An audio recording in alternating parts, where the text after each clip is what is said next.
തൊണ്ടിമുതൽ തിരിമറി കേസിൽ മുൻമന്ത്രി ആന്റണി രാജുവിന് സുപ്രീം കോടതിയിൽ തിരിച്ചടി.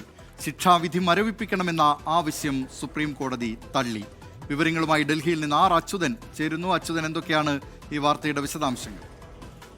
ദിലീപ് കുമാർ, തൊണ്ടിമുതൽ കേസിൽ ഇത് രണ്ടാം തവണയാണ് സുപ്രീം കോടതിയിൽ നിന്ന് ആന്റണി രാജുവിന് തിരിച്ചടി നേരിടുന്നത്. കേസിൽ ആദ്യത്തെ തവണ ആന്റണി രാജു സുപ്രീം കോടതിയെ സമീപിച്ച ഘട്ടത്തിലായിരുന്നു കോടതി ഇടപെട്ടുകൊണ്ട് വിചാരണ നടപടികൾ 1 വർഷത്തിനുള്ളിൽ പൂർത്തിയാക്കണമെന്ന നിർദ്ദേശം നൽകിയത്. തുടർന്ന് ആ ഒരു അപ്പീലിൽ അന്ന് തിരിച്ചടി നേരിട്ടതായിരുന്നു. തൊട്ടു പിന്നാലെയാണ് ഈ അതായത് വിചാരണ കോടതിയുടെ ശിക്ഷാവിധി അത് മരവിപ്പിക്കണം എന്ന ആവശ്യവുമായി സുപ്രീം കോടതിയെ സമീപിച്ചത്. ഈ ആവശ്യമാണ് ഇപ്പോൾ സുപ്രീം കോടതി തള്ളിയിരിക്കുന്നത്. ജസ്റ്റിസ് ദീപാങ്കർ ദത്ത അധ്യക്ഷനായ ബെഞ്ചാണ് ഈ ഒരു ആവശ്യം ഇപ്പോൾ തള്ളിയിരിക്കുന്നത്. നേരത്തെ ഇദ്ദേഹം ഈ ആവശ്യവുമായി ബന്ധപ്പെട്ട തിരുവനന്തപുരം സെഷൻ കോടതിയെ സമീപിച്ചിരുന്നെങ്കിലും സെഷൻ കോടതിയിലും തിരിച്ചടി നേരിട്ടു. തുടർന്ന് ഹൈക്കോടതിയെ സമീപിച്ചിരുന്നു. പക്ഷേ ഈ രണ്ടിടങ്ങളിൽ നിന്നും ഒരു അനുകൂല തീരുമാനമുണ്ടായില്ല. തുടർന്നായിരുന്നു സുപ്രീം കോടതി ഈ വിഷയത്തിൽ സമീപിച്ചത്. എന്തായാലും നിലവിൽ ഇപ്പോൾ സുപ്രീം കോടതി ഈ വിഷയത്തിൽ ഇടപെടാൻ കഴിയില്ല എന്ന് അറിയിച്ചുകൊണ്ട് അപ്പീൽ തള്ളിയിരിക്കുന്നു. തൊണ്ടിമുതൽ കേസിൽ ആന്റണി രാജുവിന് തിരിച്ചടി നേരിട്ടിരിക്കുകയാണ്. അച്യുതൻ, തുടരുക. ഈ സുപ്രീം കോടതിയുടെ ഇപ്പോഴത്തെ ഈ തീരുമാനത്തോടുകൂടി ആന്റണി രാജു ജയിലിലേക്ക് പോകേണ്ട സാഹചര്യമാണ് സംജാതമായിരിക്കുന്നത്. ഈ കേസിൽ നേരത്തെ തൊണ്ടിമുതൽ തിരിമറി കേസിൽ ആന്റണി രാജുവിനെ 3 വർഷത്തേക്കാണ് കോടതി തടവിന് ശിക്ഷിച്ചിരുന്നത്.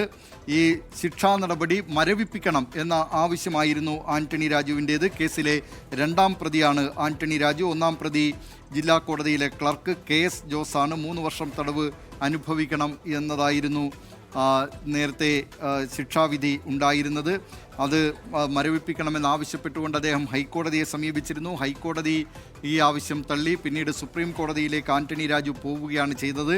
1990 ഏപ്രിൽ മാസം 4-ാം തീയതിയാണ് ഓസ്ട്രേലിയൻ സ്വദേശി ആൻഡ്രൂസ് സാൽവത്തോറിനെ 61 ഗ്രാം ഹാഷിഷുമായി തിരുവനന്തപുരം വിമാനത്താവളത്തിൽ പിടികൂടിയിരുന്നത്.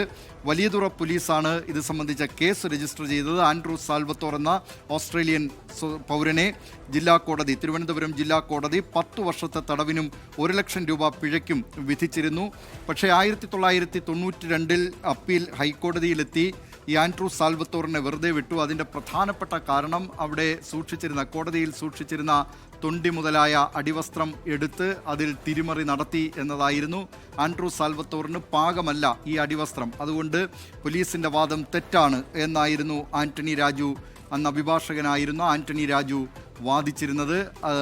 തുടർന്ന് ഈ കേസിൽ ഇതുമായി ബന്ധപ്പെട്ട വെളിപ്പെടുത്തൽ പിന്നീട് നടത്തുന്നത് ഓസ്ട്രേലിയയിൽ അവിടെ ഒരു കേസിൽ ഈ ആൻഡ്രൂസ് സാൽവത്തോറിനെ പിടികൂടിയപ്പോൾ സഹതടവുകാരനോട് ആൻഡ്രൂസ് സാൽവത്തോർ ഈ കാര്യങ്ങൾ പറയുകയായിരുന്നു. തുടർന്ന് നടത്തിയ അന്വേഷണത്തിൽ ഇന്റർപോളാണ് ഈ വിവരം ഇന്ത്യയിലെ അവരുടെ ഈ അന്വേഷണ ചുമതലയുള്ള CBIക്ക് കൈമാറിയത്. CBI കാര്യം പിന്നീട് കേരള പോലീസിനെ അറിയിക്കുകയായിരുന്നു. ഇതേ തുടർന്നാണ് ആന്റണി രാജുവിനെതിരെ കേസെടുത്തത്. ഇപ്പോൾ ആന്റണി രാജുവിൻ്റെ ആവശ്യം ശിക്ഷാവിധി മരവിപ്പിക്കണം എന്ന ഹർജി തള്ളിയിരിക്കുകയാണ് സുപ്രീം കോടതി. ജസ്റ്റിസ് ദീപാങ്കർ ദത്ത അധ്യക്ഷനായ ബെഞ്ചാണ് ഈ ഹർജി തള്ളിയിരിക്കുന്നത്. ഇതോടെ ആന്റണി രാജു ജയിലിലേക്ക് പോകേണ്ട സാഹചര്യമാണ് ഉണ്ടായിരിക്കുന്നത്. കഴിഞ്ഞ നിയമസഭാ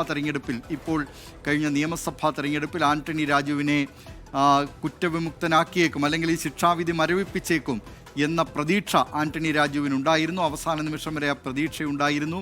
ആ പ്രതീക്ഷയ്ക്കുമേൽ വീണ കരിനിഴലായിരുന്നു ഹൈക്കോടതിയുടെ തീരുമാനം.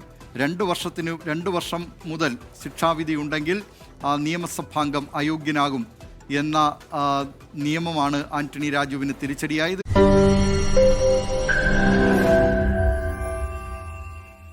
ലോകത്തെവിടെയായാലും ഏത് സമയത്തും 24 വാർത്തകളും ഓഗ്മെന്റഡ് റിയാലിറ്റി പാക്കേജുകളും എക്സ്പ്ലെയിനറുകളും വിശദമായി കാണാൻ ഞങ്ങളുടെ YouTube ചാനൽ നിങ്ങൾക്ക് സബ്സ്ക്രൈബ് ചെയ്യാം.